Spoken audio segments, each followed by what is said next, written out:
বন্ধুরা, এই দেখুন আমি সবজি কেটে নিয়েছি। এই গরমের দিনে না শুক্তো খেতে খুব ভালো লাগে। এত গরম, শুক্তো টক এই জাতীয় জিনিস আপনারা সবাই খাবেন। প্রচণ্ড গরম, তার জন্য এখানে আমি কেটে নিয়েছি। দেখুন তাকানো যাচ্ছে না। আমাদের উঠোন তো পাকা, তাতে করে উঠোনের দিকে তাকানো যায় না। এখানে কেটে নিয়েছি উচ্ছে, এখানে কাঁচকলা, আলু, লাল আলু, এখানে সজনের ডাঁটা, বেগুন, বরবটি আর পেঁপে। এখন আমি এই সবজিগুলো আমি দেখাইনি, গরমে তো তাড়াতাড়ি করে কেটে ধুয়ে পরিষ্কার করে নিয়েছি। এখন এক এক করে সব সবজিগুলো ভেজে নেব। কড়াইতে দিয়ে দিচ্ছি সর্ষের তেল। এতটা তেল দেওয়া হয়েছে কারণ সব কটা সবজি ভাজতে হবে, সেই জন্য। প্রথমে বেগুনগুলো ভেজে নিচ্ছি।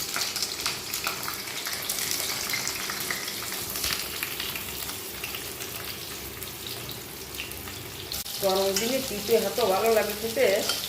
আর এই শুক্তো একবার খেয়ে দেখবেন, করি আপনারা। এই যে অর্ধেক ভাত খাওয়াই যায় এই গরমে। সবগুলো সবজি আমার ভাজা হয়ে গেছে। এখন উচ্ছেটা ভেজে নিচ্ছি। উচ্ছেটা আমি লাল লাল করে ভেজে নেবো, তাহলে তিতো কম হবে। এই দেখুন আমি সব সবজিগুলো একসঙ্গে ভেজে নিচ্ছি। বেগুনটাও দিয়ে দিচ্ছি এর ভিতরে। এক এক করে সব আমি সবজিগুলো ভেজে নিয়েছি। এবার সবজিটা থাক, এর ভিতরে আমি অন্য একটা কড়াই বসিয়ে দেবো। মানে ছোটো কড়াই তো, আর লোহার কড়াই কালো হয়ে যাওয়ার সম্ভাবনা থাকে, শুক্তো দেখতে ভালো বাজে লাগবে। তার জন্য আমি অন্য একটা কড়াই, এই লোহার কড়াই থেকে আমি এনামেলের কড়াইতে ঢেলে নিচ্ছি সবজিগুলো। দিয়ে দেবো স্বাদ মতো নুন। আর এখানে মশলা আমি ছিলে বেটে নিয়েছি। এখানে বেটে নিয়েছি সর্ষে, এখানে জিরে, ধনিয়া বাটা, আর এখানে আদা বাটা। মশলাটা এর ভিতরে আমি দিয়ে দিচ্ছি। কষার জন্য দিয়ে দিচ্ছি প্লেট ধোয়া জল।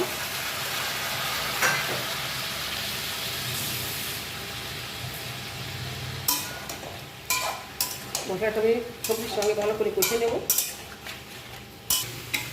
মশলাটা আমার কষা হয়ে গেছে। এই দেখুন এইভাবে মশলাটা আমি কষে নেব। ওটা থেকে গন্ধ বেরিয়ে গেছে, ভালো সুন্দর গন্ধ বেরোচ্ছে। এখন দিয়ে দেবো দুধ। আমি এই রান্নাটা পুরো দুধ দিয়েই করবো।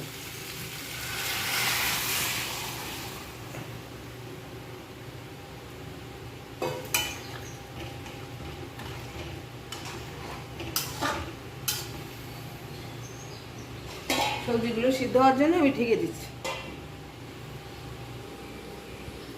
শুক্তো আমি তড়কা দেবো। এখানে আমি গ্যাসের উপর বসিয়ে দিয়েছি। ঘি দিয়ে তড়কা দেবো। দিয়ে দিচ্ছি ঘি। এখানে দিয়ে দেবো একটা শুকনো লঙ্কা মাঝখান দিয়ে ভেঙে নিয়েছি। একটু লাল করে ভিজে নিই। একটা সুন্দর একটা গন্ধ আসবে। দিয়ে দিচ্ছি এখানে পাঁচফোড়ন।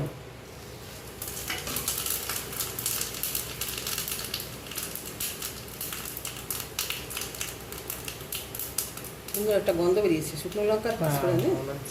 এবার দিয়ে দেবো আমি শুক্তোর ভিতরে। মিশিয়ে দিলে এবার নামানোর দরকার পড়ে না। এবারে ভেজে রাখা উচ্ছেগুলো দিয়ে দেবো।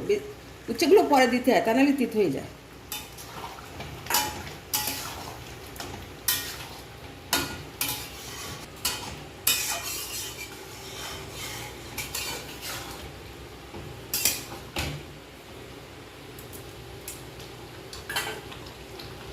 এই শুক্তো না একটু মিষ্টি মিষ্টি হলেই ভালো লাগে, তাই আমি একটু বেশি করে চিনি দিচ্ছি।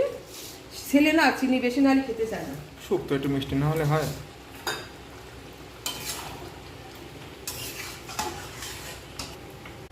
বন্ধুরা, বড়িটা আছে শুক্তোয় অবশ্যই দেবেন, কিন্তু আমি এই গরমে না সব কিছু ভুলে যাচ্ছি। তাই বড়িটা লাস্টে আমি ভেজে দিয়ে দেবো শুক্তোর ভিতর। বড়িটা লাল লাল করে ভেজে নিয়েছি, দিয়ে দিয়েছি শুক্তোর ভিতর। বড়ি না দিলে না শুক্তো মজা জমে না। বড়ি না দিলে শুক্তো জমে না, এই জন্যই বড়ি দিতেই হয়। কিন্তু আমার মনেই ছিল না বড়ি দেওয়ার কথা। বড়ি বন্ধুরা, এই দেখুন শুক্তোটা আমার রান্না হয়ে গেছে। আমি এখন নামিয়ে দিচ্ছি। এই সুন্দর একটা গন্ধ হয়ে দিচ্ছে। সুন্দর গন্ধ। বন্ধুরা, রান্না হয়ে গেছে আমার শুক্তো। এই গরমের দিনে শুক্তো খাওয়া খুবই ভালো। ভিডিওটি আপনাদের কেমন লেগেছে আমাকে কমেন্টে জানাবেন। আর আমার এই ভিডিওটিতে লাইক, শেয়ার, সাবস্ক্রাইব করবেন। যারা ভিডিওটি ফেসবুক থেকে দেখছেন তারা পেজটিকে ফলো করবেন। ধন্যবাদ। দেখা হচ্ছে আরও এরকম অনেক নতুন নতুন রেসিপিতে। সবাই ভালো থাকবে। আমি একটু শুক্তো নিয়ে নিয়েছি, খেয়ে দেখি কেমন হয়েছে।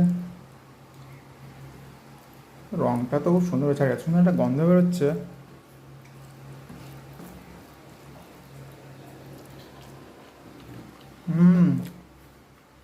ভীষণ সুন্দর হয়েছে, অনুষ্ঠান বাড়ির মতো হয়েছে, একদম সেম টু সেম, একদম সেই স্বাদ। আর রংটা দেখুন, রংটা কত সুন্দর লাগছে, একদম অনুষ্ঠান বাড়ির মতো হয়েছে, খুব ভালো হয়েছে।